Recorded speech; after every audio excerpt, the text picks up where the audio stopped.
ነአምን በሥላሴ ወነታምን በሥላሴ ሥላሴዮ ዓለም ዝፈጠሩ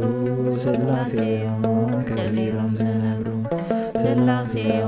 ምስጢር ናይ እምነትና ሥላሴዮ ትርጉም ህላዌና ነአምን በሥላሴ ወነአምን በሥላሴ ሥላሴዮ ዓለም ዝፈጠሩ ሥላሴዮ ከቢሮም ዝነብሩ ሥላሴዮ ምስጢር ናይ እምነትና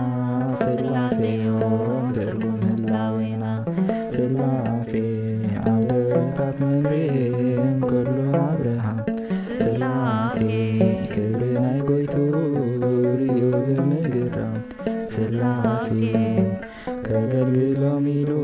ናቦም ምስቀረበ ሥላሴ ምስጢር ሰለስትነት ኣብ ቤቱ ረኸበ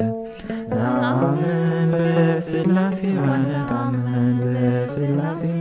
ሥላሴዮ ዓለም ዝፈጠሩ ሥላሴዮ ከቢሮም ዝነብሩ ሥላሴዮ ምስጢር ናይ እምነትና ሥላሴዮ ትርጉም ህላዌና ሥላሴ ምስጢር ንኽዕዘብ ተመትኩ ናብ ሰማይ ሥላሴ ንኹሉ ክትምግብ ረኸብክዋ ፀሓይ ሥላሴ ምሉእ ኣካል ብርሃን ውቁት እውን ኣለዋ ሥላሴ ፀሓይ እምበር መዓልት ፀሓያ ትብልዋ ነአምን በሥላሴ ወነአምን በሥላሴ ሥላሴዮ ዓለም ዝፈጠሩ ሥላሴዮ ከቢሮም ዝነብሩ ሥላሴዮ ምስጢር ናይ እምነትና ሥላሴዮ ትርጉም ህላዌና ሥላሴ ካብ ደመና ሰማይ ድምፂ አንጐድጐደ ሥላሴ ትዝፈትዎ ወደይ ኢሉ መስከረ ሥላሴ በአምሳለ ርግቢ መንፈስ ቅዱስ ወረደ ሥላሴ ኣብ ሩባ ዮርዳኖስ ክርስቶስ ነበረ ነአምን በሥላሴ ወነአምን በሥላሴ ሥላሴዮ ዓለም ዝፈጠሩ ሥላሴዮ ከቢሮም ዝነብሩ ሥላሴዮ ምስጢር ናይ እምነትና ሥላሴዮ ትርጉም ህላዌና ሥላሴ ምስጢር ናይ ሥላሴ ከመዩ ዘይትብሉ ሥላሴ ከመይ ጌርኩምኹም ኣካሎም ተብሉ ሥላሴ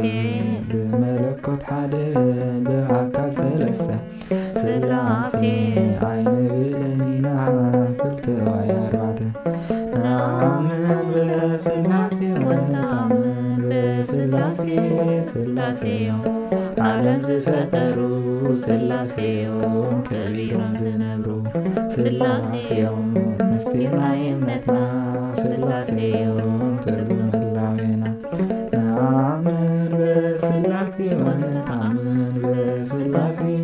ሥላሴዮ ዓለም ዝፈጠሩ ሥላሴዮ ከቢሮም ዝነብሩ ሥላሴዮ ምስጢር ናይ እምነትና ሥላሴዮ ትርጉም ህላዌና ነአምን በሥላሴ ወነአምን በሥላሴ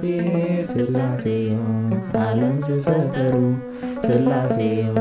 ከቢሮም ዝነብሩ ሥላሴዮ ምስጢር ናይ እምነትና ሥላሴዮ ትርጉም